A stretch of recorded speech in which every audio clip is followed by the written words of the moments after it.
कृष्णा। राधे राधे। सभी भक्तों को सादर प्रणाम। आप सभी भक्तों का दिन मंगलमय हो। भगवान श्री कृष्ण की कृपा सदा सर्वदा आप सभी के जीवन पर बनी रहे। भक्तों, आज आप रसपान करेंगे श्रीमद् भगवद गीता के अक्षर ब्रह्म योग नामक 8वें अध्याय की कथा। अर्जुन ने पूछा, हे पुरुषोत्तम, यह ब्रह्म क्या है? अध्यात्म क्या है? कर्म क्या है? अधिभूत किसे कहते हैं और अधिदैव कौन कहलाते हैं? हे मधुसूदन, यहाँ अधियज्ञ कौन है और वह इस शरीर में किस प्रकार स्थित रहता है और शरीर के अंत समय में आत्म संयमी मनुष्यों द्वारा आपको किस प्रकार जाना जाता है? श्री भगवान ने कहा, जो अविनाशी है वही ब्रह्म दिव्य है और आत्मा में स्थिर भाव ही अध्यात्म कहलाता है तथा जीवों के वह भाव जो कि अच्छे या बुरे संकल्प उत्पन्न करते हैं, उन भावों का मिट जाना ही कर्म कहलाता है। हे शरीरधारियों में श्रेष्ठ अर्जुन, मेरी अपरा प्रकृति जो कि निरंतर परिवर्तनशील है अधिभूत कहलाती है तथा मेरा वह विराट रूप जिसमें सूर्य चंद्रमा आदि सभी देवता स्थित हैं, वह अधिदैव कहलाता है और मैं ही प्रत्येक शरीरधारी के हृदय में अंतर्यामी रूप स्थित अधियज्ञ यानी यज्ञ का भोक्ता हूँ। जो मनुष्य जीवन के अंत समय में मेरा ही स्मरण करता हुआ शारीरिक बंधन से मुक्त होता है, वह मेरे ही भाव को अर्थात मुझको ही प्राप्त होता है, इसमें कुछ भी संदेह नहीं है। हे कुंती पुत्र, मनुष्य अंत समय में जिस जिस भाव का स्मरण करता हुआ शरीर का त्याग करता है, वह उसी भाव को ही प्राप्त होता है जिस भाव का जीवन में निरंतर स्मरण किया है। इसलिए हे अर्जुन, तू हर समय मेरा ही स्मरण कर और युद्ध भी कर। मन बुद्धि से मेरे शरणागत होकर तू निश्चय रूप से मुझको ही प्राप्त होगा। हे प्रथापुत्र, जो मनुष्य बिना विचलित हुए अपनी चेतना यानी आत्मा से योग में स्थित होने का अभ्यास करता है, वह निरंतर चिंतन करता हुआ दिव्य परमात्मा को ही प्राप्त होता है। मनुष्य को उस परमात्मा के स्वरूप का स्मरण करना चाहिए जो कि सभी को जानने वाला है, पुरातन है, जगत का नियंता है, सूक्ष्म से भी अति सूक्ष्म है, सभी का पालन करता है, अकल्पनीय स्वरूप है, सूर्य के समान प्रकाशमान है और अंधकार से भी परे स्थित है। जो मनुष्य मृत्यु के समय अचल मन से भक्ति में लगा हुआ योग शक्ति के द्वारा प्राण को दोनों भवों के मध्य में पूर्ण रूप से स्थापित कर लेता है, वह निश्चित रूप से परमात्मा के उस परम धाम को ही प्राप्त होता है। वेदों के ज्ञाता जिसे अविनाशी कहते हैं तथा बड़े बड़े मुनि सन्यासी जिसमें प्रवेश पाते हैं, उस परम पद को पाने की इच्छा से जो मनुष्य ब्रह्मचर्य व्रत का पालन करते हैं, उस विधि को तुझे संक्षेप में बतलाता हूँ। शरीर के सभी द्वारों को वश में करके तथा मन को हृदय में स्थित करके प्राण वायु को सिर में रोक करके योग धारणा में स्थित हुआ जाता है। इस प्रकार ओंकार रूपी एक अक्षर ब्रह्म का उच्चारण करके मेरा स्मरण करता हुआ शरीर को त्याग कर जाता है, वह मनुष्य मेरे परम धाम को प्राप्त करता है। हे प्रथा पुत्र अर्जुन, जो मनुष्य मेरे अतिरिक्त अन्य किसी का मन से चिंतन नहीं करता और सदैव नियमित रूप से मेरा ही स्मरण करता है, उस नियमित रूप से मेरी भक्ति में स्थित भक्त के लिए मैं सरलता से प्राप्त हो जाता हूँ।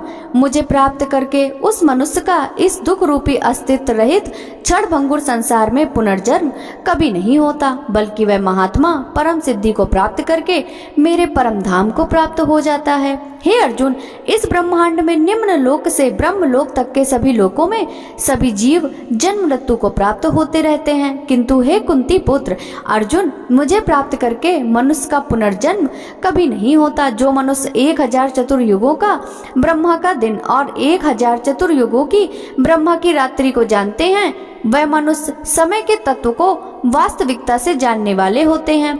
ब्रह्मा के दिन की शुरुआत में सभी जीव उस अव्यक्त से प्रकट होते हैं और रात्रि की शुरुआत में पुनः अव्यक्त में विलीन हो जाते हैं। उस अव्यक्त को ही ब्रह्म के नाम से जाना जाता है। हे प्रथापुत्र, वही यह समस्त जीवों का समूह बार बार उत्पन्न और विलीन होता रहता है। ब्रह्मा की रात्रि आने पर विलीन हो जाता है और दिन के आने पर स्वतः ही प्रकट हो जाता है, लेकिन उस अव्यक्त ब्रह्म के अतिरिक्त शाश्वत यानी अनादि अनंत परम अव्यक्त परम ब्रह्म है। वह परम ब्रह्म सभी जीवों के नाश होने पर भी कभी नष्ट नहीं होता, जिसे वेदों में अव्यक्त अविनाशी के नाम से कहा गया है। उसी को परम गति कहा जाता है, जिसको प्राप्त करके मनुष्य कभी वापस नहीं आता, वही मेरा परम धाम है। हे प्रथापुत्र, वह ब्रह्म जो परम श्रेष्ठ है, जिसे अनन्य भक्ति के द्वारा ही प्राप्त किया जा सकता है, जिसके अंदर सभी जीव स्थित हैं और जिसके कारण सारा जगत दिखाई देता है। हे भरत श्रेष्ठ, जिस समय में शरीर को त्याग कर जाने वाले योगियों का पुनर्जन्म नहीं होता है और जिस समय में शरीर में त्यागने पर पुनर्जन्म होता है, उस समय के बारे में मैं बतलाता हूँ। जिस समय ज्योतिर्मय अग्नि जल रही हो, दिन का पूर्ण सूर्य प्रकाश हो, शुक्ल पक्ष का चंद्रमा बढ़ रहा हो और जब सूर्य उत्तर दिशा में रहता है, उन 6 महीनों के समय में शरीर का त्याग करने वाले ब्रह्मज्ञानी मनुष्य ब्रह्म को प्राप्त होते हैं। जिस समय अग्नि से धुआं फैल रहा हो, रात्रि का अंधकार हो, कृष्ण पक्ष का चंद्रमा घट रहा हो और जब सूर्य दक्षिण दिशा में रहता है, उन 6 महीनों के समय में शरीर त्यागने वाला स्वर्ग लोकों को प्राप्त होकर अपने शुभ कर्मों का फल भोगकर पुनर्जन्म को प्राप्त होता है। वेदों के अनुसार इस मृत्यु लोक से जाने के 2 ही शाश्वत मार्ग हैं, एक प्रकाश का मार्ग और दूसरा अंधकार का मार्ग। जो मनुष्य प्रकाश मार्ग से जाता है वह वापस नहीं आता और जो मनुष्य अंधकार मार्ग से जाता है वह वापस लौट आता है। हे प्रथापुत्र, भक्ति में स्थित मेरा कोई भी भक्त इन सभी मार्गों को जानते हुए कभी मोहग्रस्त नहीं होता। इसलिए हे अर्जुन, तू हर समय मेरी भक्ति में स्थिर हो। हे प्रथापुत्र, भक्ति में स्थित मेरा कोई भी भक्त इन सभी मार्गों को जानते हुए कभी भी मोहग्रस्त नहीं होता। इसलिए हे अर्जुन, तू हर समय मेरी भक्ति में स्थिर हो। योग में स्थित मनुष्य वेदों के अध्ययन से, यज्ञ से, तप से और दान से प्राप्त सभी पुण्य फलों को भोगता हुआ अंत में निश्चित रूप से तत्व से जानकर मेरे परम धाम को ही प्राप्त करता है, जो कि मेरा मूल निवास स्थान है। इस प्रकार उपनिषद, ब्रह्म विद्या तथा योग शास्त्र रूप श्रीमद् भगवद गीता के श्री कृष्ण अर्जुन संवाद में अक्षर ब्रह्म योग नामक 8वां अध्याय संपूर्ण हुआ। भक्तों, अब सुनिए श्रीमद् भगवद गीता के 8वें अध्याय का महात्म्य। भगवान शिव कहते हैं, हे देवी, अब 8वें अध्याय का महात्म्य सुनो। उसके सुनने से तुम्हें बड़ी प्रसन्नता होगी। लक्ष्मी जी के पूछने पर भगवान विष्णु ने उन्हें इस प्रकार 8वें अध्याय का महात्म्य बतलाया था। श्री भगवान बोले, दक्षिण में आमर्दकपुर नामक एक प्रसिद्ध नगर है। वहाँ भाव शर्मा नामक एक ब्राह्मण रहता था, जिसने वेश्या को पत्नी बनाकर रखा था। वह मांस खाता था, मदिरा पीता, श्रेष्ठ पुरुषों का धन चुराता, पराई स्त्री से व्यभिचार करता और शिकार खेलने में दिलचस्पी रखता था। वह बड़े भयानक स्वभाव का था और मन में बड़े बड़े हौसले रखता था। एक दिन मदिरा पीने वालों का समाज जुटा था। उसमें भाव शर्मा ने भर पेट ताड़ी पी, खूब गले तक उसे चढ़ाया। अतः अजीर्ण से अत्यंत पीड़ित होकर वह पापात्मा कालवश मर गया और बहुत बड़ा ताड़ का वृक्ष हुआ। उसकी घनी और ठंडी छाया का आश्रय लेकर ब्रह्म राक्षस भाव को प्राप्त हुए कोई पति पत्नी वहां रहा करते थे। उनके पूर्व जन्म की घटना इस प्रकार है। एक कुशीबल नामक ब्राह्मण था, जो वेद वेदांग के तत्वों का ज्ञाता, संपूर्ण शास्त्रों के अर्थ का विशेषज्ञ और सदाचारी था। उसकी स्त्री का नाम कुमति था। वह बड़े खोटे विचार की थी। वह ब्राह्मण विद्वान होने पर भी अत्यंत लोभवश अपनी स्त्री के साथ प्रतिदिन भैंस, काल पुरुष और घोड़े आदि दानों को ग्रहण किया करता था, परंतु दूसरे ब्राह्मणों को दान में मिली हुई कौड़ी भी नहीं देता था। वे दोनों ही पति पत्नी कालवश मृत्यु को प्राप्त होकर ब्रह्म राक्षस हुए। वे भूख और प्यास से पीड़ित हो इस पृथ्वी पर घूमते हुए उसी ताड़ वृक्ष के पास आए और उसके मूल भाग में विश्राम करने लगे। पत्नी ने पति से पूछा, नाथ, हम लोगों का यह महान दुख कैसे दूर होगा? ब्रह्म राक्षस योनि से किस प्रकार हम दोनों की मुक्ति होगी?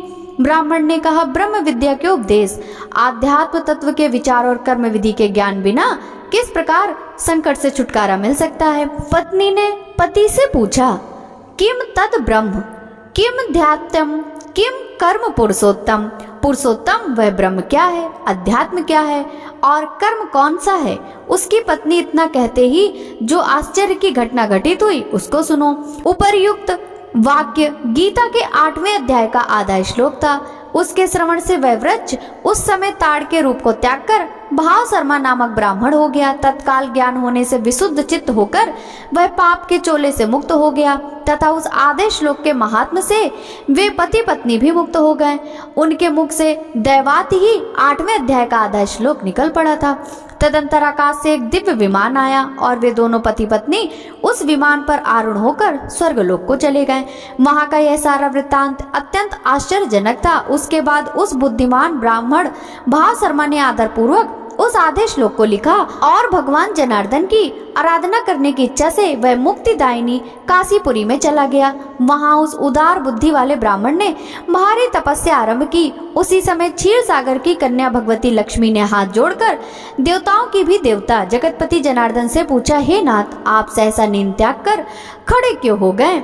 श्री भगवान बोले, हे देवी, काशीपुरी में भागीरथी के तट पर बुद्धिमान ब्राह्मण भाव शर्मा मेरे भक्ति रस से परिपूर्ण होकर अत्यंत कठोर तपस्या कर रहा है। वह अपनी इंद्रियों के वश में करके गीता के 8वें अध्याय के आधे श्लोक का जप करता है। मैं उसकी तपस्या से बहुत संतुष्ट हूँ।